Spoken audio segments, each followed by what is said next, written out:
वस्त्र नहीं है तो कम से कम एक पत्ते का आसन दे, लेकिन नीचे कभी भी पुस्तक को रखना नहीं चाहिए।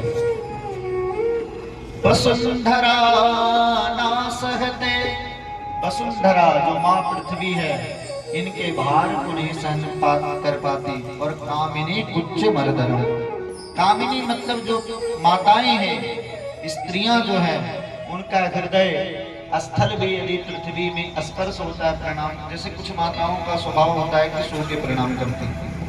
शास्त्र में कहा गया है कि भैया लोगों को कभी भी साष्टांग प्रणाम नहीं करना चाहिए।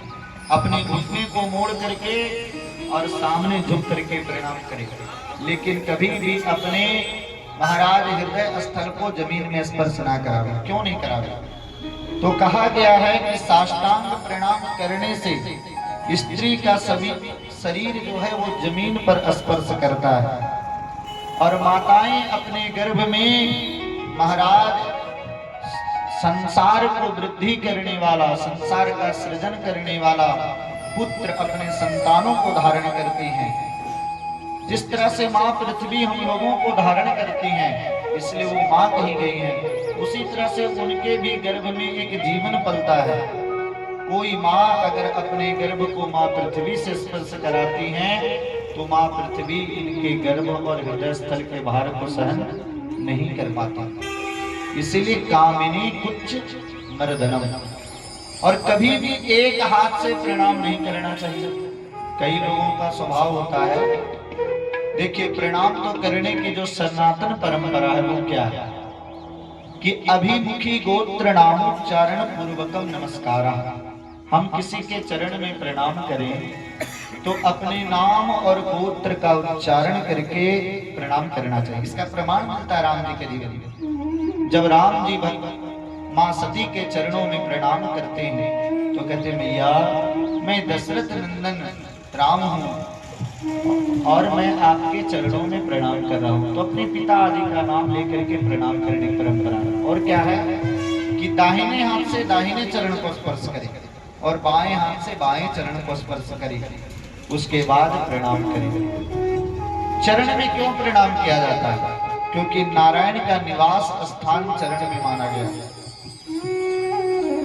पहले लोग चरण में प्रणाम, पहले तो साष्टांग करते थे, फिर पैर में प्रणाम करते थे, फिर घुटने में लोग प्रणाम किए, अब तो कमर में, अब तो महाराज दूर से ही सलाम करते हैं। तो प्रणाम करने की जो सनातन परंपरा बताई गई, वह बताई गई है कि कभी भी दोनों हाथों से प्रणाम करें। मान ले अगर श्रद्धा नहीं हो तो एक हाथ से कभी प्रणाम नहीं करेंगे। शास्त्र कहता है एक हस्त प्रणामंच हंति पुण्यम पुराकृतम।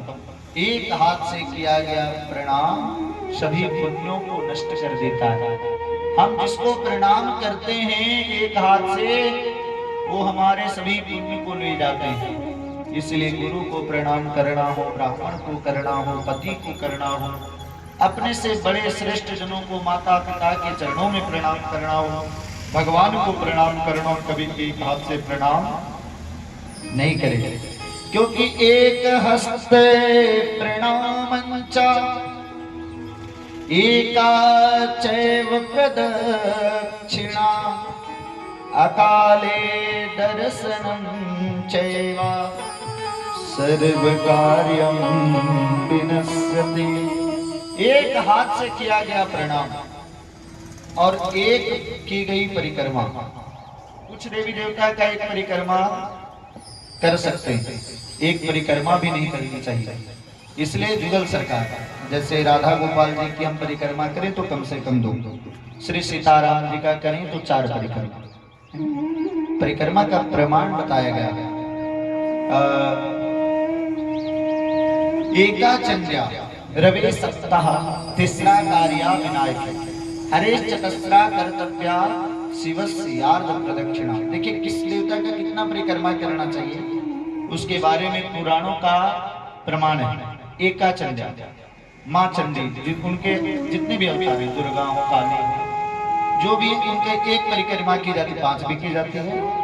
रवि सप्ताह भगवान सूर्य की 7 परिक्रमा की जाती है।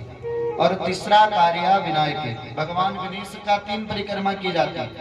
हरेर चतस्रा, भगवान विष्णु के जितने भी अवतार हैं 24 अवतार, हम जिनकी कथा सुने, राम हो, कृष्ण हो, परशुराम, वामन, नरसिंह, कोई भी हो, हरेर चतस्रा, इनकी 4 परिक्रमा करनी चाहिए। और भगवान रुद्र की, भगवान शिव की आधी परिक्रमा की जाती है, शिवस्तान प्रदक्षिणा। लेकिन यहाँ पर कहते एक हस्तम प्रणामम च एका चैव प्रदक्षिणा अकाले दर्शनम चैवा सर्व कार्यम विनश्यति।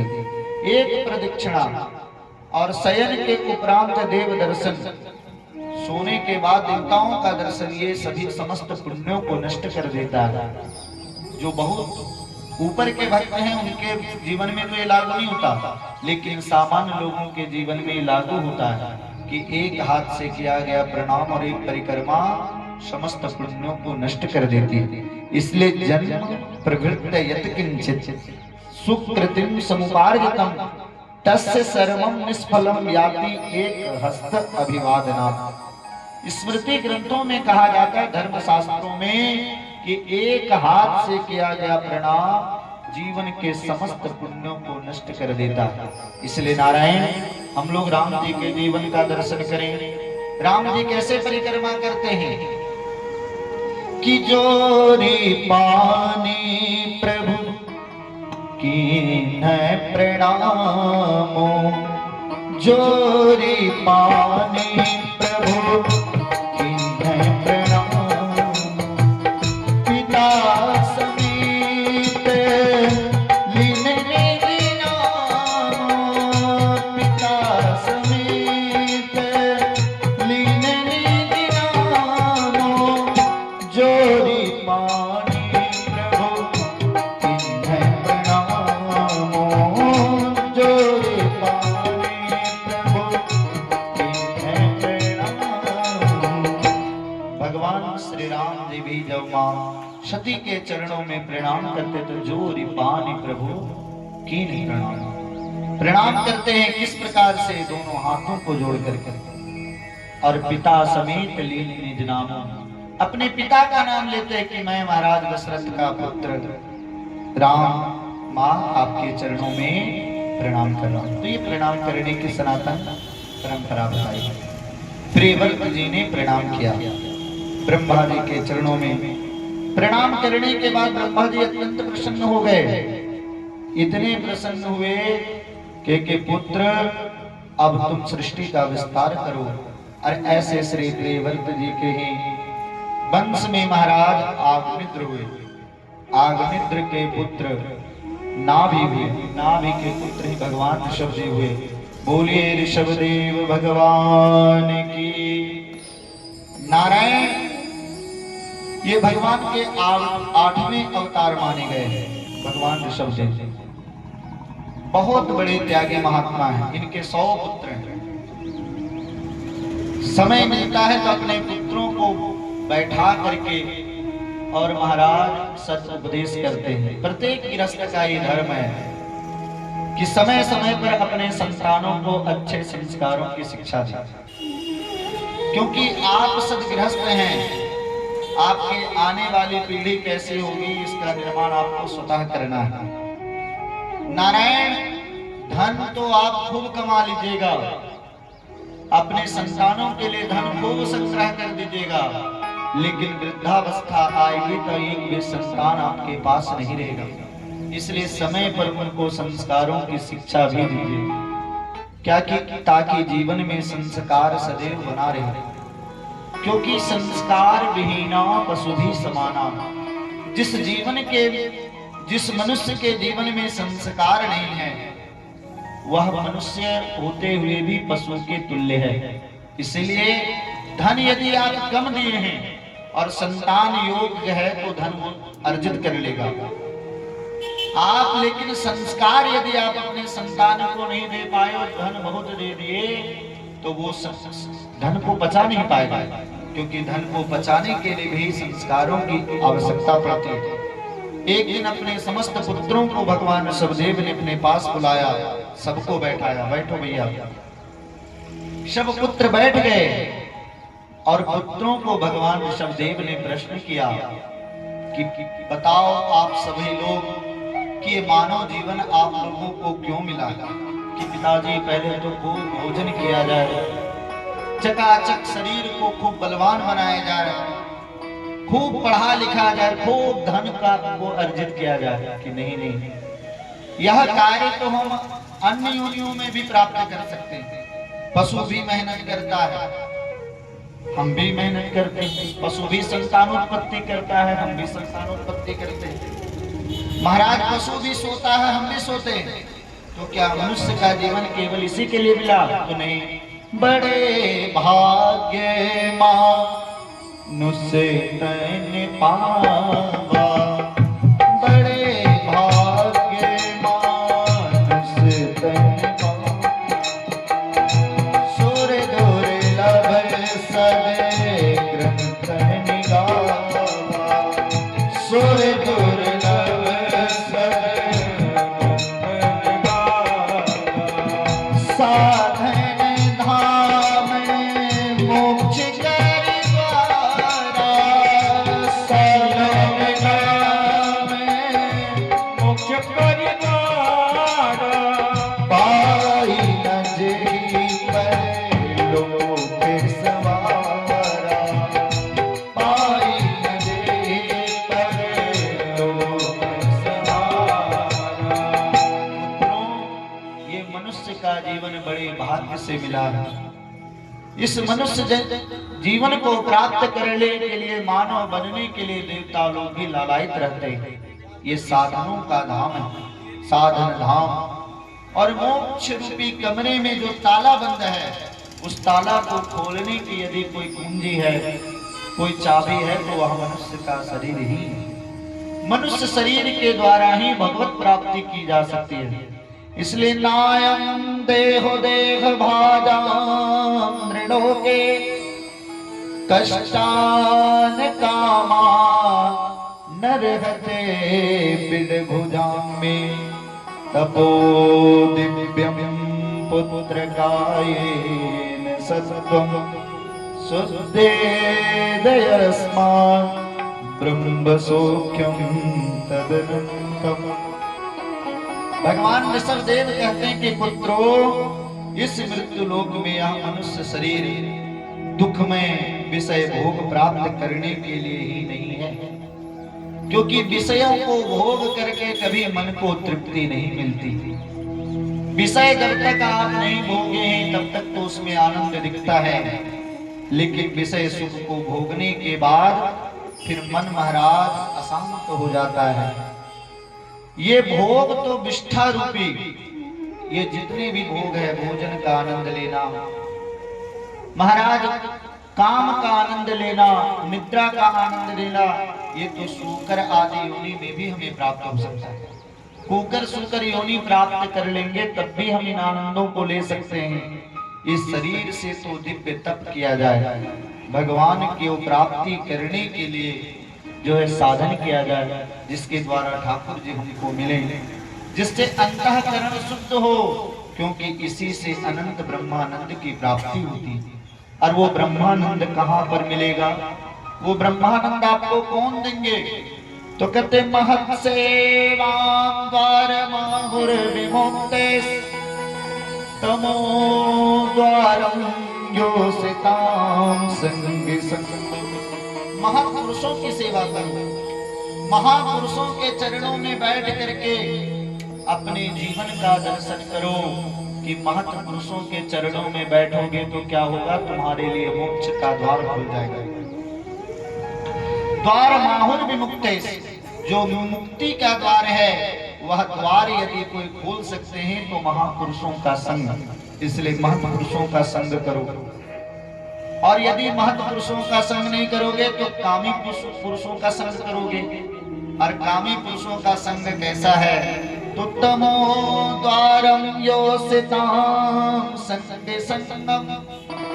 कामी पुरुषों का जो संग है वह नरक के मार्ग का प्रशस्तीकरण करता है। अब हमें नरक में जाना है या भगवान की प्राप्ति करना है, ये दोनों चाबी हमारे पास है। देखिए, नरक में जाना चाहते हैं तो कामी पुरुषों का संग करें, और यदि भगवत प्राप्ति करना चाहते तो महत पुरुषों का संग करें। पुत्रों ने पूछा कि पिताजी महापुरुषों का परिचय क्या है? महापुरुष कहते कि नहीं है, क्योंकि गोस्वामी जी भी कहते हैं कि संत संग अपवर्ग करा कामी भव कर्पण। संतों का संग कैसा है? अपवर्ग कर, मोक्ष को प्राप्त कराने वाला है। और कामियों का संग कैसा है? भव, भव मतलब जो 84 लाख योनि समुद्र, इस समुद्र से जीव अपना उद्धार नहीं कर सकता। कहें संत कवि कोविदा श्रुति पुराण सदग्रंथ, ऐसा सदग्रंथ कहते हैं, वेद कहते हैं, शास्त्र कहते हैं, महापुरुष लोग कहते हैं। तो पुत्रों ने पूछा कि पिताजी महापुरुषों का लक्षण क्या है, संतों का लक्षण क्या है? कि महान दस्ते समचित्ता प्रशांता विमन्यवा सुहृदा साधवोए। महापुरुष उसे कहते जो समान चित्त है, मतलब कोई अगर माला पहना दिया तब भी बहुत अच्छी बात, कोई 2 गाली दे दिया तब भी बहुत अच्छी बात। वो किसी के निंदा और किसी की प्रशंसा से अपने आप को सुखी और दुखी नहीं बनाते, और परम शांत रहते हैं। उनके जीवन में कभी भी उद्विग्नता स्पर्श नहीं करती, उनके मन में कभी कोई घबराहट नहीं होती। महाराज प्रशांतता और जीवन क्रोधहीन होता है, और सभी के लिए सदैव हित की चिंता करते हैं कि संसार का कल्याण कैसे हो, संसार का भला कैसा हो, कैसे हो, इस प्रयास में सदैव लगे रहते हैं। जब इस प्रकार से उपदेश दे रहे थे अपने पुत्रों को भगवान ऋषभदेव, तो महाराज उसी समय जो है निवासी के अनुमानित पुत्र जो है तुरंत संन्यास को धारण कर लिए। इन्हीं भगवान ऋषभदेव के पुत्र हुए भरत, बड़े धार्मिक राजा हैं। महाराज जब इनका भी चतुर्थपन आया तो अपने संतान को राजगद्दी दे करके, और गंडकी नदी जो नेपाल में पड़ता है, ऐसे गंडकी नदी के किनारे बैठ करके भगवान का भजन करते हैं। 24 घंटा ठाकुर जी का भजन करते हैं। लेकिन एक बार ऐसा हुआ कि एक मृगी गर्भ से थी, एक सिंह ने उसके ऊपर दहाड़ लगा करके उसको दौड़ाया, और मृगी जल पी रही थी तो सिंह के भय के कारण नदी को छलांग लगाई, उसका गर्भ प्रसव हो गया। और महाराज बालक जन्म लिया, एक तो मृगी को सिंह का भय, और दूसरा महाराज प्रसव की पीड़ा, वो अपने प्राणों को त्याग दी। इस दृश्य को भरत जी देख रहे थे, उनको दया आई, वो उस मृग के चूना को बचा करके लाए, क्योंकि सोचे यदि इसे नहीं बचाया गया तो इसका भी प्राण चला जाएगा। छान करके लाए, बहुत अच्छा किया, क्योंकि दया धर्म का मूल है, पाप का मूल अभिमान। प्राणी मात्र में दया होनी चाहिए, लेकिन कभी कभी सत्कार्य भी बंधन का कारण बन जाता है, अगर उसको समझ करके नहीं किया जाए तो। बहुत अच्छा किए भरत जी, बचा करके लाए, लेकिन करना ये चाहिए था कि जब बालक थोड़ा स्वस्थ हो गया तो उसको मृग के झुंडों में छोड़ देना चाहिए, लेकिन उस मृगी को अपने आश्रम में ही रखे। अब जो महात्मा 24 घंटे ठाकुर जी का भजन किया करता था, अब उसका भजन मात्र महाराज 6 घंटे रह गया, और धीरे धीरे तो मृगी में उनका इतना मन लग गया कि 6 घंटा का भी भजन 6 मिनट में समट गया। इसलिए मन पर कभी विश्वास नहीं करना चाहिए। तो नारायण अंत में भरत जी ने अपने एक दिन क्या हुआ है कि मृगों का झुंड आया, और वो मृग का छोना अपने मृग का झुंड देख करके उन झुंडों के साथ में चला गया। भरत जी उस मृग के ही चिंतन में अपने प्राण को त्यागे, और अंते यावती सागति, अंत में आप जिसका चिंतन करिएगा अगला जन्म में आपको वही बनना पड़ेगा। इसलिए कुत्ता आजकल लोग पालते हैं अपने घर में, और महाराज उनको तो इतनी सुविधा मिलती है, भले हमारे यहाँ गुरु ब्राह्मण जाए तो उनको बैठने के लिए कुर्सी नहीं हुई, लेकिन कुत्ता तो डंलप गद्दा में बड़े चकाचक एसी में घूमता है। तो जो कुत्ते का चिंतन करके मरते हैं उनको अंतिम में क्या बनना ठाकुर जी जाने, है ना। तो भरत जी मृग का चिंतन करके मरे, इसलिए उनको अगला जन्म में मृग बनना पड़ा। लेकिन देखिए, संस्कार कभी समाप्त नहीं होता। हम जो जीवन में संस्कार किए हैं वो हमेशा हमारा साथ देता है। मृग तो ये बने, लेकिन ये सामान्य मृगों की तरह महाराज उनकी क्रिया नहीं थी। एकांत में बैठ करके रोते रहते थे कि कितना बढ़िया हम ठाकुर जी का भजन किया करते थे। एक मृग के बालक के संग होने के कारण हमको मृग बनना पड़ा। एकांत में रोते थे। कुछ समय के बाद मृग शरीर को त्यागे। इस बार इनका जन्म एक ब्राह्मण कुल में हुआ। महाराज पिताजी के 9 भाई थे। पिताजी इनको गायत्री मंत्र पढ़ाए कि बालक तुम गायत्री मंत्र सुनाओ। ये कह अगर आज इनको गायत्री मंत्र सुनाए तो कल ये वेद पढ़ाएंगे, परसों सत्यनारायण व्रत कथा पढ़ा देंगे, अगले दिन भागवत पढ़ाएंगे कि जाओ सत्यनारायण कथा जजमान के यहाँ कराओ, जाओ जजमान के यहाँ विवाह कराओ। इसलिए हमको तो गायत्री मंत्र ही नहीं सुनाना। जो मंत्र 2 घंटा में सुनाने का वो मंत्र ये 2 महीना में भी नहीं सुनाए। पिताजी के तो महामूर्ख है, इसलिए इनका नाम ही जड़ भरत पड़ गया। जड़ भरत जी ने कहा ये बड़ी बढ़िया कृपा हुई कि मूर्खता का प्रमाण लग गया।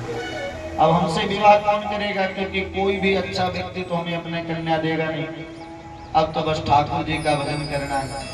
कुछ समय के बाद जब तक माता पिता रहे तब तक तो इनको तकलीफ नहीं हुई, लेकिन माता पिता जब मर गए तो इनके भाभियों को इनसे बड़ा तकलीफ होने लगा कि अरे हमारे पति देव जो हैं वो खूब बढ़िया बढ़िया भोजन करते हैं, दूध पीते हैं, बढ़िया बढ़िया महाराज भोजन का सेवन करते हैं, 56 भोग लगाते हैं, फिर भी उनका शरीर इस तरह से नहीं है जितना मजबूत ये जड़ भरत रूखा सूखा टिक्कर खा करके, क्योंकि इन्होंने अपने जीवन में ब्रह्म तेज को बचाया था। और महाराज इसलिए भाभी लोग कह रहे इसको भी काम पे ले जाओ, पड़े पड़े केवल भोजन करता रहता है। खेत पर ले गए भाई लोग, चलो भरत भाई थोड़ा सा पानी बह रहा है खेत में, तुम कम से कम आर दे दो।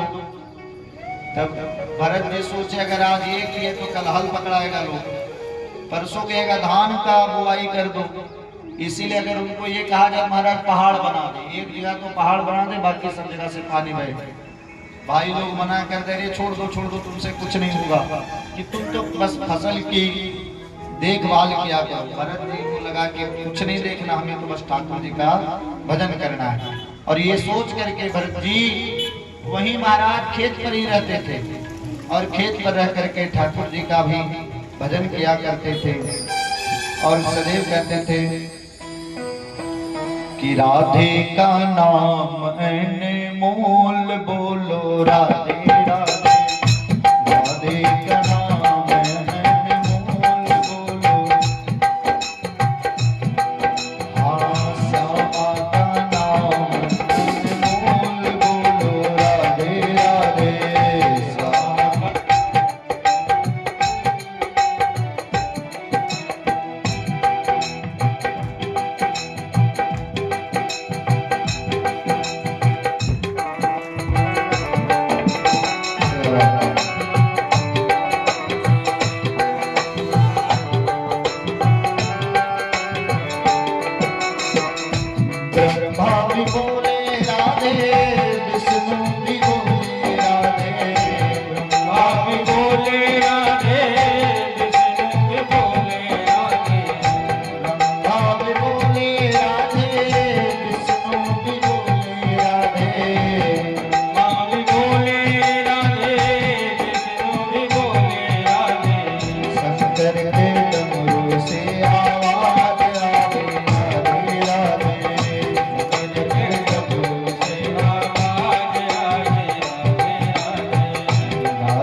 भी बोले राधे, यमुना भी बोले राधे, गंगा भी बोले राधे, यमुना भी बोले राधे, गंगा भी बोले राधे, यमुना भी बोले राधे, गंगा भी बोले राधे, यमुना भी बोले राधे, सरयू के धार से आवाज आवे राधे राधे, सरयू के धार से आवाज आवे राधे का नाम धन में मोल बोलो राधे राधे, राधे का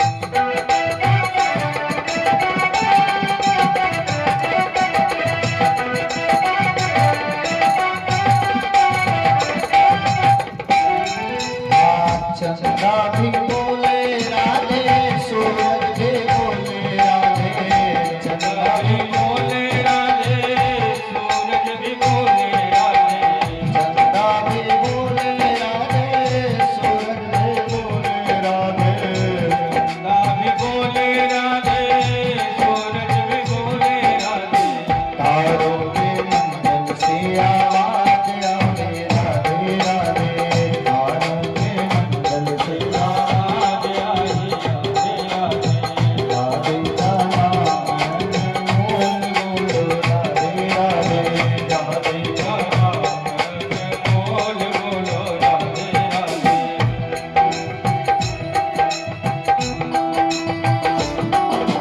हरि बोल।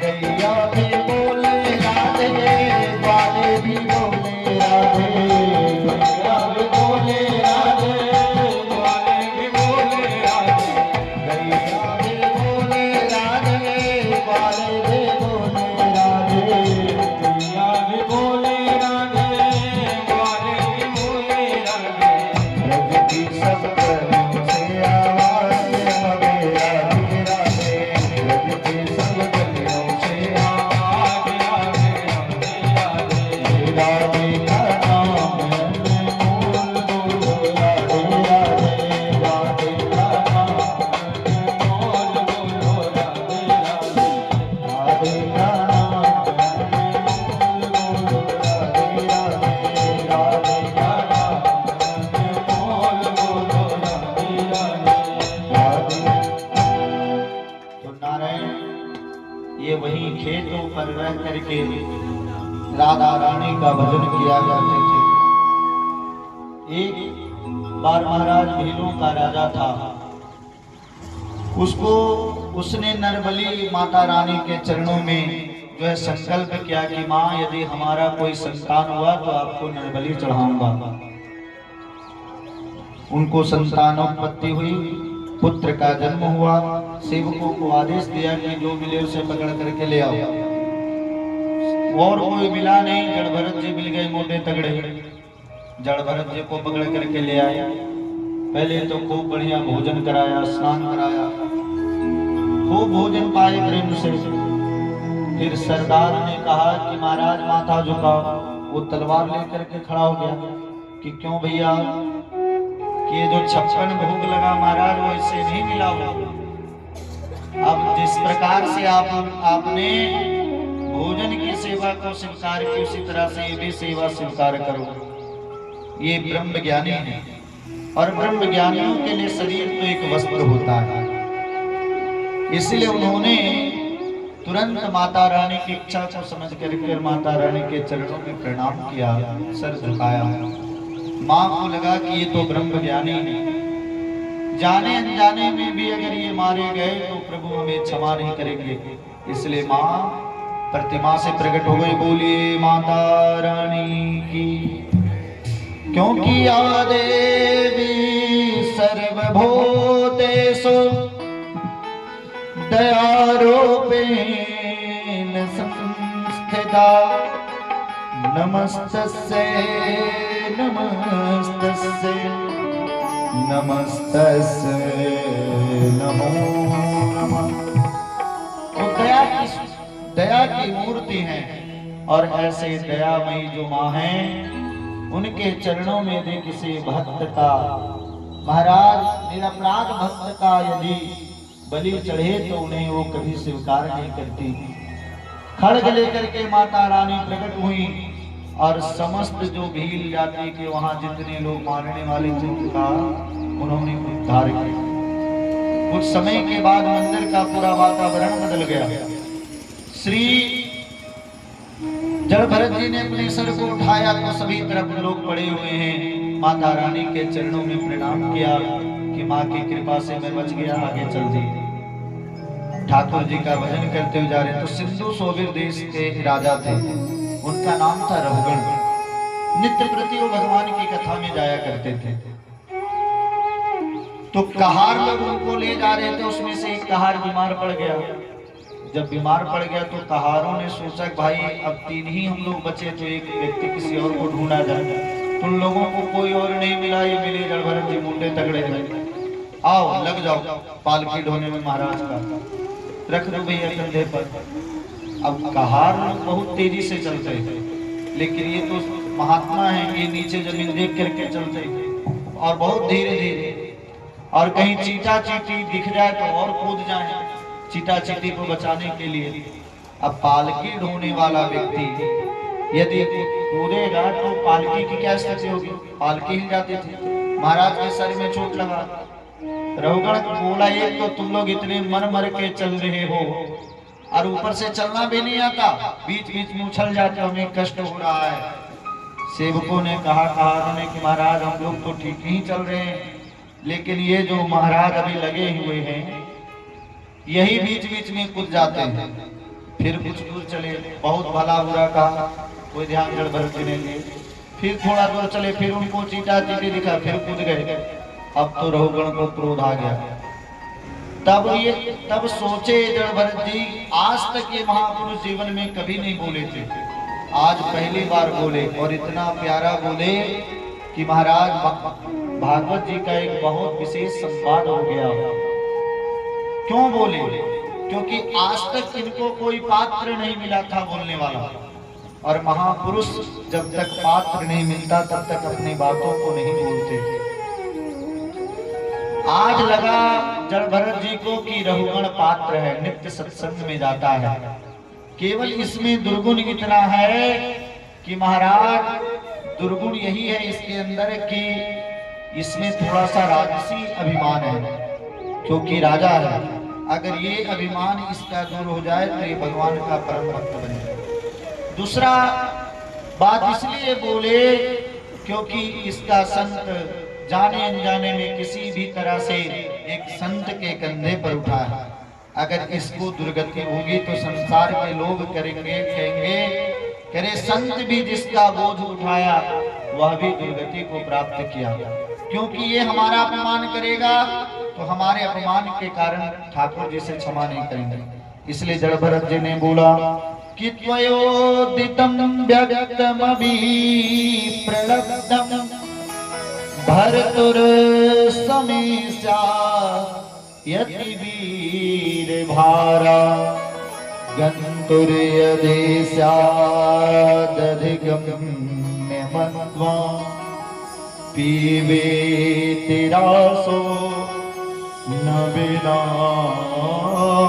प्रवाद। महाराज आपने जो भी कहा सब यथार्थ कहा। आप जो कह रहे हैं उसमें कोई उलहना नहीं है।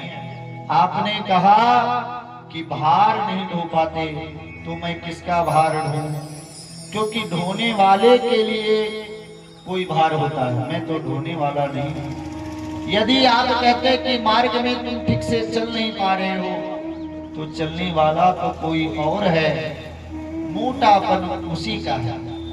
यह सब शरीर के धर्म है, चलना फिरना, कष्ट देना, दुख देना, ये सब शरीर के धर्म है, ये आत्मा के धर्म नहीं है। क्योंकि आत्मा तो एक जगह सदा स्थिर रहता है, आत्मा कभी हिलता डुलता नहीं है। आत्मा का स्वरूप कैसा है? अस्थूल्यम कार्श्यम व्याध आधयश्च क्षोत्रिड भयं कलिरेक्षा जरा च निद्रा रतिर्मन्युरहं परासुचु देहेन जातस् इमे न सन्ति। महाराज, मोटा होना बहुत महत्वपूर्ण बात कह रहे हैं श्री जड़ भरत जी। मोटापा आना, दुबला पतला होना, रोग होना, भूख प्यास लगना, ये जितने भी दुर्गुण हैं, सोना थकना, ये सभी दुर्गुण शरीर के हैं। आत्मा न कभी बूढ़ा होता है, ना वो कभी जवान होता है, ना वो कभी मरता है, ना कभी वो थकता है। इसीलिए और वो आत्मा है, उसे कोई कष्ट नहीं दे सकता। आप अगर ऐसा सोचते हैं कि उस आत्मा को आप कष्ट दे देगा, अरे आप तो इस शरीर को कष्ट दे सकते हैं, आत्मा को कोई क्या कष्ट देगा? आप हाथ को काट दीजिए, इससे शरीर को कष्ट होगा, आत्मा को कोई कष्ट नहीं होता है, क्योंकि आत्मा तो निर्द्वंद्व चेतना है। जब इस प्रकार से वेदांत की भाषा रघुगण जी ने, सियाराम जड़ भरत जी ने कही, तो रघुगण को लगा कि ये तो कोई बहुत बड़े ब्रह्मज्ञानी लगते हैं। तुरंत नीचे पालकी से देखा तो महाराज कंधे पर जनेऊ, उपवीत को देख करके, सर के ऊपर शिखा को देख करके समझ गया कि ये तो कोई बहुत बड़े ब्रह्मज्ञानी। कूद पड़ा, चरण में झुक करके प्रणाम किया। प्रणाम करने के बाद रघुगण प्रश्न करता है, आप कौन हो? कष्टम निगूढ़ चरसी जाना बिभरे सूत्रम कथमो वधूता कस्यासि पुत्रस्य इहापि कस्मात् क्षेमायनश्चे दसिनोऽपि शुक्लः। महाराज, कष्टम निगूढ़ चरसी जाना, आपके शिखा सूत्र आदि को देख करके लग रहा है कि आप ब्राह्मण हो, कोई द्विज हो। और महाराज बतलाइए कि इस प्रकार से आप स्वतंत्र रूप से पृथ्वी पर विभर शिशुत्रम कतमु अवधूता, इस तरह से आप विचरण कर रहे हो। आप अपना परिचय दो, आपका वास्तविक परिचय क्या है? क्या आप दत्तात्रेय जी तो नहीं है? महाराज, जो योगियों के अवधूतों के जो गुरु हैं, कहे वही तो आप नहीं हैं। कस्यासि पुत्रत्ते इहापि कस्मात्, आपके पिता कौन हैं? आप किनके पुत्र हो और आपका यहाँ पर पदार्पण क्यों हुआ है? क्या आप हमारा कल्याण करने के लिए ही तो साक्षात भगवान कपिल नहीं पधारे हैं? कपिल जी का कल हम लोग संवाद सुन रहे थे, तो क्या आप साक्षात भगवान कपिल तो नहीं हैं? महाराज, हमें किसी से संसार में डर नहीं लगता। इंद्र कुली से मामे सूले विशाला, श्री राम जय राम, काले दंड धरे चक्र कराला। श्री राम जय राम, जोगी गए मारा नहीं मरई, श्री राम जय राम,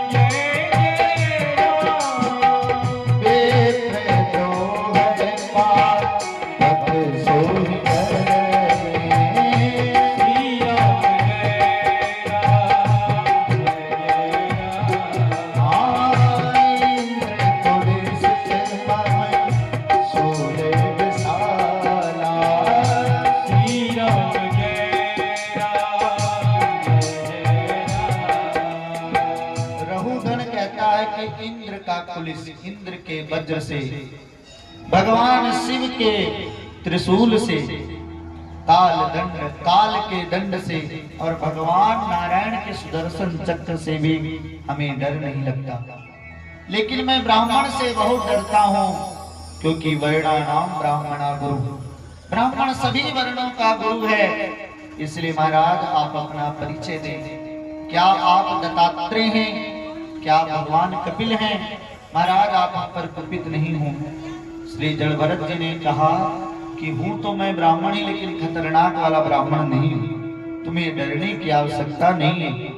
कि रहु गणेत तपसा नायाति नाचेज्यया निर्वपणा गृहाद्वा न छन्दसा निवजला सूर्ये बिना महत्पादिरजो विषेकम्। रहुगण महापुरुषों की जब तक चरण धूलि से कोई स्नान नहीं किया, जो महापुरुष हैं उनके चरण धूलि से देखिए। इसलिए गोस्वामी जी भी कहते कि श्री गुरु चरण सरोज रज निज मन मुकुर सुधार। श्री गुरुदेव भगवान के चरण धूलि से अपने मन रूपी मुकुर, मुकुर कहते दर्पण पर, शीशा को मुकुर कहा जाता है। जैसे पुराने समय में दर्पण को जो शीशा की सफाई की जाती थी राजा महाराजाओं के यहाँ, उसमें धूल घिसा जाता था और उसमें जितना अधिक धूल घिसा जाता था उसमें उतना ही चमक आता था। तो यहाँ कहते हैं कि जब तक महापुरुषों के चरण धूल से कोई स्नान नहीं करे, क्योंकि राधे तेरे चरणों की गरधूल जो मिल जाए। भगवान के चरणों के, महापुरुषों के चरण धूलि की बड़ी महिमा है। तब तक हृदय शुद्ध नहीं हो सकता। कोई बहुत बड़ा बड़ा यज्ञ करे महाराज, कोई बहुत वैदिक कर्म करे, दिन रात अनुष्ठान में लगा रहे, खूब अन्न का दान करे और खूब सत्कर्म करे, दीनों की सेवा करे, बहुत अनुष्ठान करे, दिन रात वेद पढ़ता रहे, लेकिन जब तक महापुरुषों के चरणों में नहीं बैठेगा तब तक उसे ब्रह्म ज्ञान की प्राप्ति नहीं हो सकती। इसलिए राजा, तुम जिस शरीर को दंड देने की बात कर रहे हो बात अच्छी नहीं है। तुम शरीर को दंड दे सकते हो लेकिन आत्मा को कोई दंड नहीं दे सकता। रघुगण जी ने कहा कि गुरुदेव आपने ये बात कही कि आत्मा को कोई कष्ट नहीं होता, ये बात हमें समझ में नहीं आई। क्यों? अगर कोई आग जलावे, उसके ऊपर बटलोई चढ़ावे, भगोना चढ़ा दे, उसमें जल भर दे, जल गर्म होगा। चावल डालेगा उसमें तो क्या चावल नहीं पकेगा? क्योंकि चावल का संबंध आग से है। तो गुरुदेव, ये जो पाप पुण्य, ये दुख सुख जो शरीर के द्वारा होता है, तो आत्मा इसको क्यों नहीं भोगेगा? तो कहते हैं श्री जड़भरत जी कि राजन, तुम जो हो तो महामूर्ख, लेकिन अच्छे पुरुषों के संग में, कुछ सत्संग महत् संगस्तु दुर्लभो, महान पुरुषों के संग में बैठ करके कुछ ज्ञान की बातों को तुमने सीख लिया है। तुम उस आत्मा का संबंध इस सामान्य चावल के साथ में जोड़ रहे हो, सामान्य जल के साथ में जोड़ रहे हो। मान लो कि खूब आग जल रहा हो, उसके ऊपर कोई बटलोई में पानी चढ़ा दे और उसमें चावल के जगह में अगर कोई पत्थर डाल दे तो क्या पत्थर सिद्ध हो सकता है? नहीं हो सकता।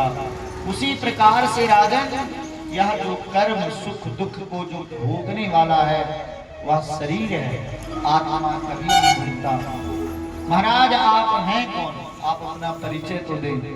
तो कहते हैं जड़भरत जी कि तुम तो केवल एक सिंदूर सोवीर देश छोटे से राज्य के राजा हो। अहम पुरा भरतो नामा, महाराज मैं ये पूरे भूमंडल का राजा था, इस भारत वर्ष का एक छत्र में राजा था। जानते इस भारत की भूमि में 3 भरत हुए। एक भरत तो जिनकी कथा अभी हम लोग सुन रहे हैं, दूसरे ये त्याग के मूर्ति हुए भरत, दूसरे भरत हुए भगवान श्री राम के भाई भरत, जिनको प्रेम का मूर्ति माना गया। साक्षात प्रेम का यदि दर्शन करना हो तो भरत चरित्र को श्रवण करनी चाहिए। महाराज इतना उदात्त चरित्र है श्री भरतलाल जी का, कितना बड़ा दुनिया में कोई संसार में राम का भक्त नहीं हो सकता, ऐसे श्री भरतलाल जी महाराज। और तीसरे भरत हुए शकुंतला के पुत्र भरत, जो बचपन में ही शेर का दांत गिन लिया करते थे। इन तीनों महापुरुषों ने इतनी भारतवर्ष की सेवा की, इस देश का नाम ही भारत पड़ गया। तो ये बहुत अच्छे महापुरुष हैं। फिर भारतवासियों के भाग्यों की सराहना की गई कि भारत में जन्म लेना सभी के भाग्य की बात नहीं है। अहो यही किमकारी शोभन प्रसन्न स्वयं हरे ऐर जन्म लब्धम निरसो भारतादिर मुकुंद सेवो पथिकं निष्प्रयाहिना। जिस भारतवर्ष में हम लोग जन्म लिए हैं, देवता लोग भी इस भारतवर्ष में जन्म लेने के लिए ललायित रहते, तरसते। प्रसन्न ऐसाम सुदुत स्वयं हरि, जब हरि जो भक्तानाम क्लेशान हरती थी, हरि जो भक्तों के कष्टों का निवारण करे, उनका नाम हरि है। भगवान जब हम जीवों पर बहुत प्रसन्न होते हैं, तब वो हमें भारतवर्ष में जन्म देते हैं कि दुर्लभम भारतम जन्मम। महाराज भारतवर्ष में जन्म लेना बड़ा दुर्लभ है। भगवान की जब बहुत कृपा होती है, तब जीव का भारतवर्ष में जन्म होता है। जिस भारतवर्ष के लिए देवता कहते हैं कि हम सुरगण जहाँ जनन को करते जतन हजार, और कहाँ जन्म न हरि नहीं भजे इन्हें सबे धिक्कार। जिस भारतवर्ष में देवता लोग भी जन्म लेने के लिए तरसते हैं, देवता लोगों को जन्म नहीं मिलता, और ऐसे भारतवर्ष में जन्म लेने के बाद भी जो भगवान का भजन नहीं करता, भगवान के कथा से प्रेम नहीं करता, ऐसे मनुष्यों को धिक्कार है। देखिए, आप अमेरिका में जन्म लेते, ब्रिटेन में जन्म लेते, इंग्लैंड में जन्म लेते, धन आप बहुत कमा लेते, लेकिन ये भगवान के कथा का सौभाग्य तो केवल भारत की भूमि में मिलता है। तो नारायण, इसलिए कुछ लोगों ने कहा कि मैं मर जाऊं तो सिर्फ मेरी इतनी पहचान लिखना, मैं मर जाऊं तो सिर्फ मेरी इतनी पहचान लिखना, मेरे माथे पर मेरा जन्म स्थान लिखना। न दौलत के गर्व करते हैं, न शोहरत के गर्व करते हैं, किया है भगवान ने भारत में पैदा, इसलिए अपनी किस्मत पर गर्व करते हैं। भारत में जन्म लेना ये बहुत सौभाग्य का विषय है। और आप लोग बड़े सौभाग्यशाली हैं कि ठाकुर जी के चरणों में बैठ करके आप लोग कथा को श्रवण कर रहे हैं। देखिए, कथा श्रवण करके आप ना भगवान के ऊपर कोई उपकार कर रहे हैं, ना हमारे ऊपर, लेकिन हाँ, मनुष्य जन्म का जो सफलता है वह भगवान की कथा से। फिर अजामिल की कथा आती है, एक ब्राह्मण की कथा। महाराज कथा क्रम में बहुत पीछे हैं, और आज भगवान का जन्म भी होना है। फिर यहाँ सप्तम स्कंद की कथा में जब प्रवेश करते हैं, आइए हम लोग एक भजन को श्रवण करें, उसके बाद आगे कथा। अरे अमृत है हरि नाम जगत में, ओ अमृत है हरि नाम जगत में, इसे छोड़ विषय विष पीना क्या, हरि नाम नहीं तो जीना क्या, हरि नाम नहीं तो जीना क्या, प्रभु नाम नहीं तो जीना क्या, प्रभु नाम नहीं तो जीना क्या। हाँ, अमृत है हरि नाम जगत में, अमृत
हरि बोल।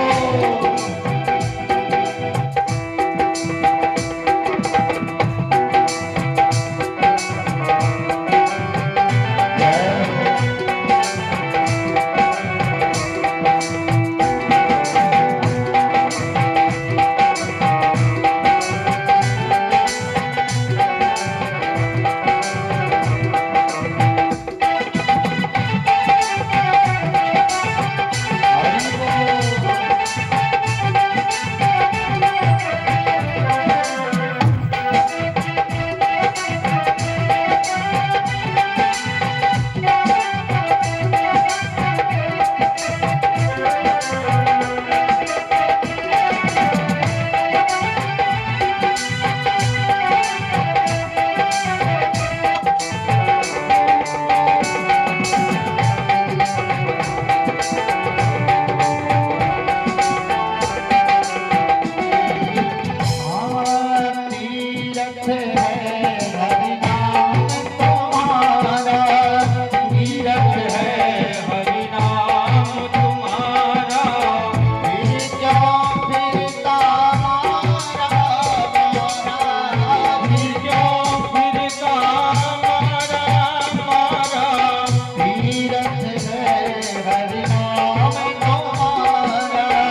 भगवान की। तो समहाप्रिया सुहृद ब्रह्मण भूतानां भगवान स्वयं इंद्रस्यार्ते कथं दैत्यान् अवधेद विस्मोयत। गुरुदेव, भगवान को समदृष्टा कहा जाता है। वो समदृष्टा है, सभी में समान दृष्टि रखते हैं। भूतानाम भगवान स्वयं, जो समस्त जीवों से भेदभाव रहित प्रेम करते हैं, क्षम रहते हैं, जो प्राणियों के सुहृद हैं। लेकिन ऐसे भगवान की जब हम कथाओं को श्रवण करते हैं तो भगवान क्या करते हैं? शत्रु को मारते हैं, राक्षसों को मारते हैं और देवताओं को बचाते हैं। ऐसा भगवान पक्षपात क्यों करते हैं? और यदि भगवान पक्षपाती हैं तो उनको समदृष्टा क्यों कहा गया? तब सुखदेव जी ने कहा कि आपको किसने कहा कि भगवान पक्षपात करते कि नहीं? गुरुदेव, विगत 3 दिवस से तो मैं यही सुन रहा हूं